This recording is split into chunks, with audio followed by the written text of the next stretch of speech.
नमस्ते. आज मी बेसन पालकचा चिला बनवते. नाश्ता आहे आणि आपली नाश्त्याची रेसिपी आहे. सकाळी संध्याकाळी कधी पण करायची. आता त्याच्यासाठी मी तुम्हाला लागणारं साहित्य दाखवते. 1 वाटी बेसन घेतलंय.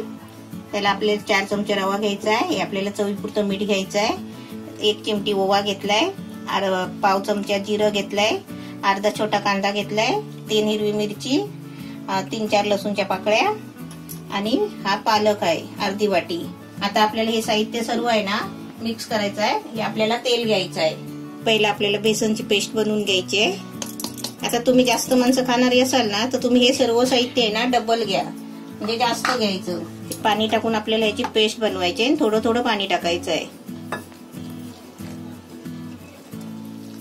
पाणी कमी टाकून पहिले असे थोड्या पाण्यामध्ये गुटल्या मोडून घ्यायचे पिठाचे. आता आपण डायरेक्ट पाणी ओतलं ना तर गुटल्या होतात.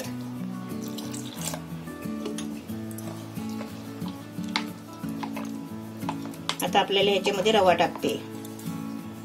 4 चमचे रवा घेतलाय. हे चमचे 4. आता आपल्याला याच्यामध्ये आहे ना हे बाकीचं सर्व साहित्य टाकायचं आहे.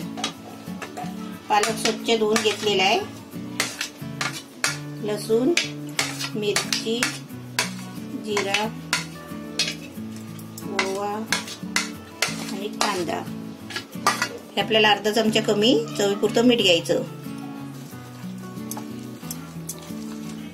आता सर्व साहित्य बघा मिक्स केलंय. आपला झटपट होणारा नाश्ता आहे. आपल्याला समजा आता पालक नाही भेटला ना तर तुम्ही कांदा थोडा जास्त टाका. आता मी अर्धा कमी कांदा टाकलाय ना, तुम्ही 1 पुरा कांदा टाका. हे आपला बेसनचा चिला छान होतो. आता थोडं थोडं पाणी बघा टाकते मी. आपल्याला हे मिश्रण कसं माहितीये, इडली डोश्यासारखं करायचं आहे. आणि आता आपल्याला हे मिश्रण आपलं तयार झालेलं आहे. आता आपल्याला याला 10-15 मिनिटं झाकून ठेवायचं आहे, म्हणजे आपला रवा आहे ना चांगला फुलेल. आता 10 मिनिटासाठी मी झाकून ठेवते. त्यानंतर तुम्हाला करताना दाखवते. आपले 10 मिनिटं झाली आहेत. बघूया. आपला एकदम मस्त छान झाले बघा. असं घट्ट करायचं, असं चमच्यानी पडतो ना असं घट्ट करायचं. आता मी गॅस पेटवलाय, पॅन ठेवलाय. आता त्याला आहे ना थोडासा तेल लावायचा. आपला तेल लावून झाला ना की आपला पॅन तापलाय ना समजा तवा, तर आपण गॅस आहे ना बारीक करायचा.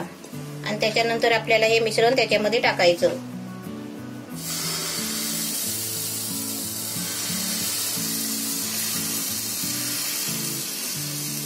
आता झाकण ठेवते.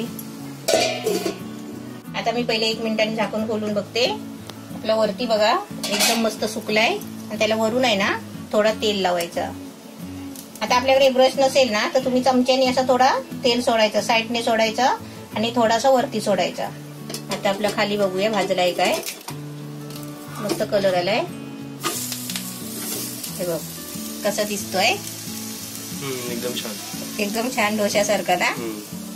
आता मी थोडा आहे ना गॅस मीडियम करते. आता मी फिरवल्यावर परत 1 मिनिट झालाय. आता आपल्याला परत बघूया फिरवून. मस्त भाजलाय बघा. आता मला कसं तेल कमी लागतो म्हणून आता तेल नाही जास्त टाकत. कारण आहे ना असं फिरवलं ना की इथे पण जरासं वरती असं तेल चोळायचा आणि असं फिरवायचा. आणि आपल्याला तेल नको असेल ना तर तेवढ्या तेलामध्येच आपल्याला भाजून घ्यायचे चांगले. एकदम मस्त झालंय बघा. पॅन तापलेला आहे. पूर्ण गॅस बारीक करायचा आणि तेल लावायचं. आता मी परत झाकण ठेवते. आपले बेसन पालकचे चिल्ले एकदम मस्त झाले आहेत. आता तुम्हाला देते. आता खायची सुरुवात करा. 1, 2, 3 आपल्या एवढ्या साहित्यामध्ये 4 झालेले आहेत. 1 वाटी बेसन मध्ये आणि सॉस 1 वाटी सॉस फ्री. तर तुम्ही आता इकडे रेसिपी आपली बघितली तर आपण टेस्ट करून बघूया कशी झाली. तू तर विदाउट सॉस खाणार ना. सर्वात आधी तर मम्मी खाते तोपर्यंत मी तुम्हाला सांगतो, कारण आता तर सध्या काय भाजीपाला भेटणार नाही, तर आपल्याला अशाच रेसिपी बनवून आपल्याला घरी करायच्यात. म्हणून आम्ही तुम्हाला अशा प्रकारचे तुम्हाला रेसिपी दाखवतो. कारण आता पप्पू खायला पण असतो घरी, म्हणून नाश्त्याची रेसिपी चाललेत आमच्या घरी. कडधान्य आणि डाळ ह्या दोघांचीच हेल्प घेऊन आपल्याला आता रेसिपीज बनवायची. कारण भाजी कधी भेटतील तर कधी नाही भेटतील, त्याच्यावरती आपण डिपेंड नाही राहायचं. आपल्याकडे डाळ आणि कडधान्य आहे ना, आपण त्याच्याचे रेसिपीज बनवायचे आणि असे खायचे आपण. आणि उलट हे रेसिपीज हेल्दी सुद्धा आहेत. अशीच खायला पण छान वाटते आणि सॉस बरोबर खाल्लं तर अजूनच छान.